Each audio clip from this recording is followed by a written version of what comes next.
पुढची स्पर्धक आहे सीमा मराठे. ब्रह्मवर्ताची मनू तुम्ही विसरलात रावसाहेब.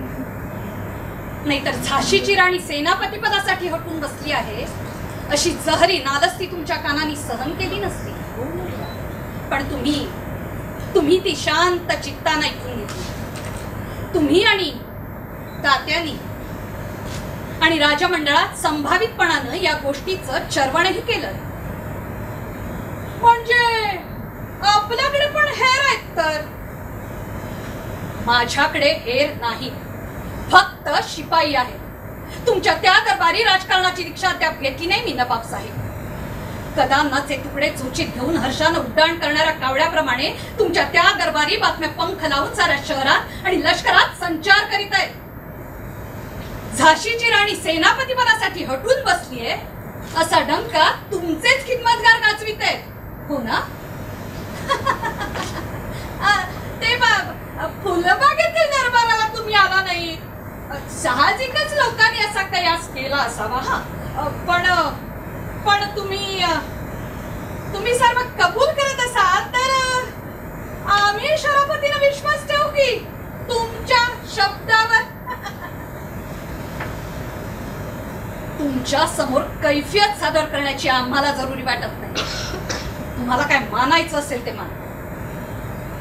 एका दूरच्या प्रकाशाकडे भक्तिभावानं वाटचाल करणारी मी एक जोगीण आहे. फक्त ज्या भावनेने महालक्ष्मीच्या मंदिरात जात होते अगदी त्याच भावनेने रणांगणावर जाणार. या वेणाने जे पछाडलेले आहेत त्यांची दिंडी घेऊन मी प्रवास करीत आहे, पुढेही करीत राहील. मग लोकांनी रस्त्यावर जयघोष केला तरीही आणि अंगावर चिखल पत्थर मारले तरीही. राणी सरकार आपल्या पायाशी विनंती. नको बोलूस काशी, नको बोलूस. अगं हे श्रीमंतांचा राजमंडळ, जग जिंकून तख्तावर बसलेला सिकंदराचा शाही दरबार आहे हा. इथं तुझ्यासारख्या सर्वसामान्य माणसांना बोलायची परवानगी नाही. ठीक आहे श्रीमंत, आज मी बोलत असलेले कदाचित अनोळखी वाटतही असेल तुम्हाला, पण तरीही सांगते.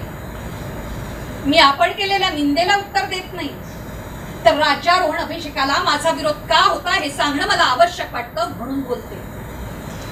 जे वळचणीला बसले ते त्यांना आकाशातील रस्ते माहित नाहीत म्हणून नव्हे, तर आकाशाशी असलेलं आपलं नातं ते विसरलेत म्हणून. त्यांचे पंख भिजलेले नाही, तुटलेले आहेत. स्वराज्याचा झगडा सुरू होऊन 14 महिने झाले. अहो त्यांना यायचं असतं तर ते यापूर्वीच आले असते. ज्यांनी दिल्लीची हाक ऐकली नाही ती ग्वाल्हेरची हाक ऐकून धावत येतील असं वाटतंय तुम्हाला? देवाच्या दयेने लाभलेल्या या 2 आठवड्यातील प्रत्येक दिवस नवे, प्रत्येक क्षण या पृथ्वीच्या मोलाचा होता. या परमेश्वरी कृपेच्या आम्ही पत्रावळी केल्या वस्त्र भोजनासाठी, चाळ पैजण केले बाजार बसव्यांच्या पायात बांधण्यासाठी, फुलपात्र केली भांग आणि शराब पिण्यासाठी.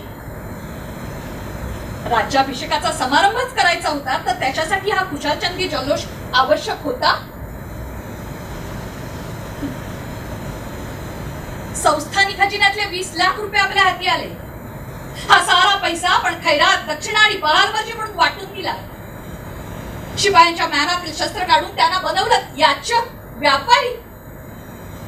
अहो याच 20 लाखातून नवी हत्यार उभारावी, नवे तोफखाने उभारावे, सनदची रंमत प्रस्थापित करून नवी लष्कर भरती सुरू करावी असा साधा विचार देखील आपल्या राजमंडळाला सुचला नाही. लाचार विंध्या आशीर्वादांचा पाऊस अंगावर पाडून घेतला म्हणजे आपला मार्ग निर्वेध झाला. व फौजेची अवस्था काही का असेना. इतिहास आमच्या ओट्यावर भरून पडला हेच खरं. आमच्या फौजाला काय झालंय? कालपीला जेवढं लष्कर होतं त्याच्या चौपट लष्कराचा आमच्या ताब्यात आहे म्हटलं. आणि अलीच्या बहादरांचा सारा तोफखाना आणि हत्यारखाना आमच्या ताब्यात आहे. माणसांचे असे अस्ताव्यस्त पुंजके उभारून जर युद्ध जिंकता आली असती तर परस्थानची पावलंच कधी या देशात पडली नसती. फौज वाढली नाहीये, सुजली आहे नुसती. छावणीतून जातीनं फेरफटका मारून शिपायांच्या अंगातील कस कोणता आहे हे पाहिलंय आपण सर्वांनी. बाजार भुंगे बाजूला काढून शिपायांना शिस्त लावण्याची काही तरतूद आम्ही करायला नको होती. 10 पराजयानंतर 1 विजय मिळाला तर शिराळशेठी धांदलीनं आम्ही आमच्या नावाची नाणी पाडायला निघालो. श्रीमंत जागोजाग मार खावा लागला तर पायाखालचे किडे देखील शहाणे होतात आणि आपल्या बचावाचा नवा प्रतिबंध शोधतात. आणि आपल्यासारख्या माणसाने एवढं देखील शहाणपण दाखवायचं नाकारावं. झाशीला 20,000ची फौज घेऊन तुम्ही आलात, पण इंग्रजांच्या तोफखाना सुरू होताच तुमचे शिपाई दंगल वाजवून माघारी पळाले. अधिकारांच्या हुकमाची देखील कुणी वाट पाहत बसलं नाही. कालपीलाही तीच कथा. समुद्रासारखी सेना आणि अफाट पैसा खर्च करून उभारलेली सरंजामी कोठार केवळ आणि केवळ बेबंदशाही कारभारामुळे साऱ्याचं वाटोळं झालं.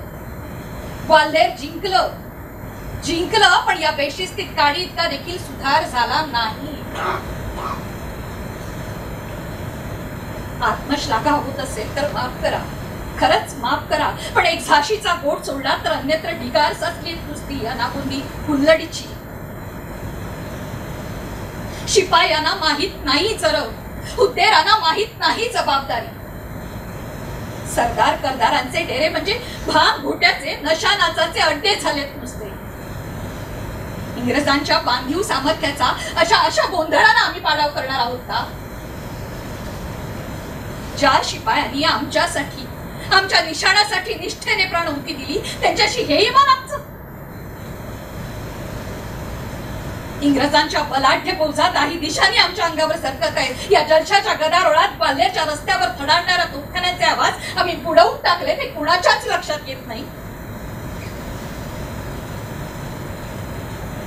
सर्वनाश आणि पराभव आमच्या उषा पायथ्याशी बसलेत आणि आम्ही साजरे करत होते जमदारी महोत्सव.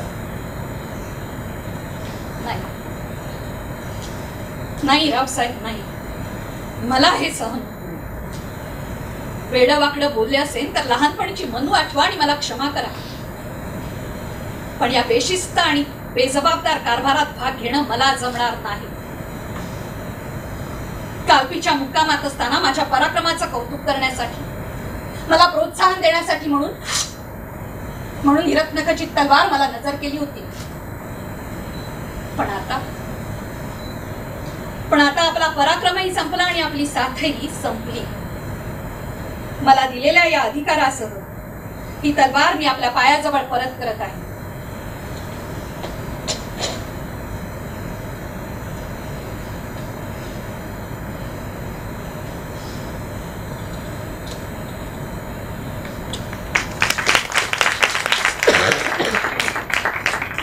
राणी लक्ष्मीबाईंचं राणीपण, स्त्रीत्व, उत्तुंग आणि अफाट पराक्रम, दृढ निर्धार, दूरदृष्टी, श्रद्धा, मातृत्व या सर्व पैलूंचं काव्यात्मक दर्शन केलेलं 20 म्हणाली धरतीला हे विवा शिरवाडकर लिखित नाट्यप्रवेश.